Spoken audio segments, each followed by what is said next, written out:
Radio, the Friday Sports Show, with your host, Jimmy Petruzzi, bringing news from around the world. Really fantastic guests today that we've got. They're going to give us a bit of insight into Yellow Friday. What's termed Yellow Friday? Experts reveal that 10th of November, a day that children are most likely to fall ill. So to give us more background on this is going to be Dr. Ellie Cannon and Adrienne, who's going to give us some more of an insight into the research. So welcome to the show. Great to have you on board. Hi there. Hi. So can you give us some insight into the research, Adrienne, please, if you can, just what the research suggests around the Yellow Friday? Yeah, well, with some other experts at ProVen Probiotics, we were sort of looking at the time of year and the specific days that children are more likely to fall ill, to look at some sort of prevention strategies around this. And so we pulled together a formula which looked at a wide variety of variables that include the most common day of the week that children are absent from school, their level of potential for contact with sick people, the time they spend indoors, the time since the summer holidays, the weather conditions, the number of daylight hours, etc. And so we pulled them all into a formula and looked at a model to work out which then was the day with the highest potential for absence for children, and it was identified as the 10th of November, which is tomorrow, and then we termed it Yellow Friday, just to distinguish it as a specific day.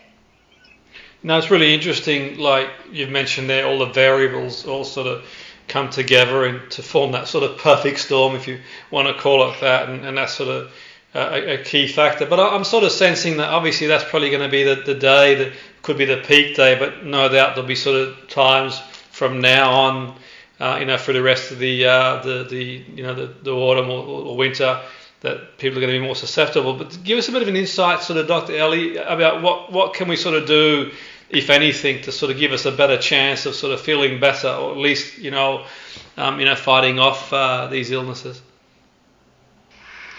Yeah, sure. So I think looking at the equation, obviously it takes into lots of different factors, and some of those factors, like daylight hours, of course, are not in our power, but other things, as you say, are things we can do something about. So we know that there are things parents can do, particularly to help their children prevent illnesses. So the introduction of a probiotic with vitamin C can help reduce coughs and colds, and then also things like having a healthy routine with plenty of sleep, drinking plenty of water, eating well, particularly fruit and veg, and we know that exercise is good for our immune system. So small changes which could make quite a difference to these long and sometimes filled with ill health sort of days of autumn and winter. Yeah, that's really interesting, like you've mentioned there, and I suppose I'm sort of sensing that this time of year people kind of, maybe the diet might change as well, maybe move more towards sort of, Christmas as well. And like you said there, that the days are shorter and people might not go outside as often as they would do. So is it more like a combination of just, making sure that we do get outside when we can, get some fresh air, eating well, and sort of making sure that we sort of supplement nutrition as well? So it's a combination of all those factors to give us a better chance? Yes, absolutely, and I think that's what this sort of equation from ProVen Probiotics shows, is that it's lots of different factors that all work together. So it's not just your diet or just your exercise levels, it's lots and lots of different factors, and that's often the case with health and well-being, that there's actually lots of different areas, and you don't have to focus on all of them, and you don't have to make big changes in all of them. It's sometimes just about making small changes, maybe in one or two, can make the difference and can push that equation into a sort of better place for you. Yeah, no, it's interesting. And just sort of to elaborate on the equation, if I could just sort of direct this question to Adrienne, just sort of for our listeners who are thinking just sort of in real lay terms. I know you sort of explained all the sort of different variables, but like how did you sort of get to that sort of how does the equation work? I mean, just for our listeners to sort of give them more of an insight in terms of how you sort of generated the equation for the research.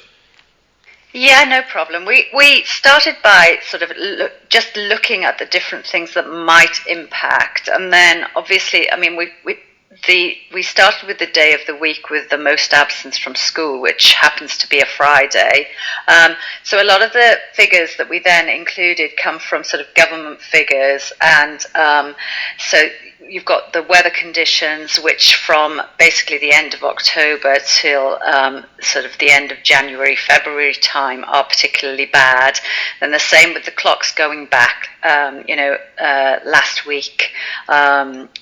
That has an impact because obviously then the daylight hours are less. So we basically then built a model using all of these variables and worked out how or came up with an idea of how they might interact with each other. So, for example, the time variables look at time spent indoors, so the fact that goes up, and then also the time since the summer holidays and until the Christmas holidays, so that children in school are sort of thinking it's ages to go until the Christmas holidays and they can barely remember the summer holidays. So it's sort of that then a mental impact that sort of adds to the sort of doom and gloom, if you like, and can then impact health as well. So that's the sort of more mental, emotional aspect. And then, as I said, we sort of built it up into a model of how these variables might interact, and fed them into this model to come up with the 10th of November. Yeah, that's really interesting, and I sort of, like you've mentioned there, I think the clock's changing. Obviously, people's sleep is going to be a little bit changed and disrupted too, and then you've got obviously sort of like the holiday season, like things like Halloween, bonfire night, and people might start changing what they eat and moving towards Christmas and getting a bit sort of darker, probably revert to more, like maybe more sugary type foods, and I suppose sort of, and from there, like experts like yourself, Dr. Ellie, in nutrition.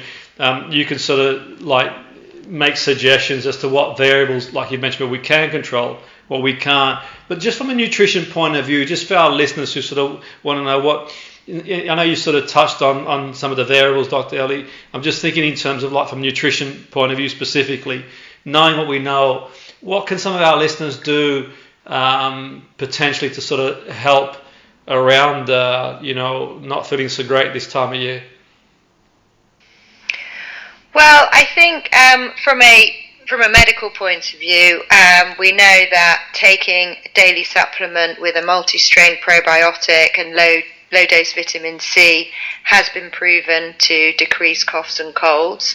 So that's absolutely something people should be doing. Of course, we know fruit and veg are great, and then I'm going to ask Adrienne what she thinks, because she's the nutritional expert, not me. Yeah, well, and I think those are the basics. I mean, obviously it's remaining hydrated, so drinking as much water as we can, and then sometimes it can be about avoidance as well. So not focusing on fizzy drinks, and making sure that children eat a good breakfast before they go off to school in the morning, and then again have a healthy dinner each night, so they're not snacking on too many sugary foods through the day.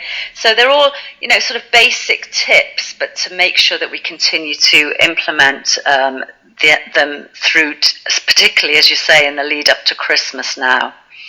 Yeah, and that sort of makes a lot of sense. And if any of our listeners want to sort of like find more about the research or any more information, is there any way you can sort of please signpost them where they can go along and just take their time to sort of maybe have a look and sort of digest it all and just sort of, just gather their thoughts in terms of what they can do themselves? Yeah, absolutely. They can go to ProVen's website, which is provenprobiotics.co.uk, and they can find relevant information there about both the probiotics and about the equation and health tips in general.